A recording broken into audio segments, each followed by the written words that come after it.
जीवन के बारे में और बाकी सारी बातें हो गई। लेकिन आपका जो नहीं गाना है चटनिया वाला बड़ा फेमस हुआ, तो जरा उसके 2-4 लाइन जो है हमारे श्रोता लोगों का सुनाई दीजिए। चटनिया वाला गाना हाँ जरूर सुनाएंगे।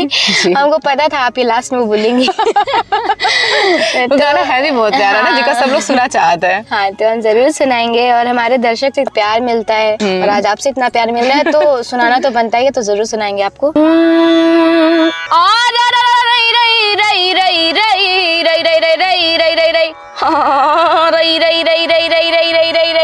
शहरी के हवा जब से लागल शरीर में, कि शहरी के हवा जब से लागल शरीर में, बढ़ोसा चाउमीन चिल्ली चाय में भूलैले, ओएसी में सेखी बघारी ले शहरी बनी, हरे सतुआ पुटारी के देख के घिनैले।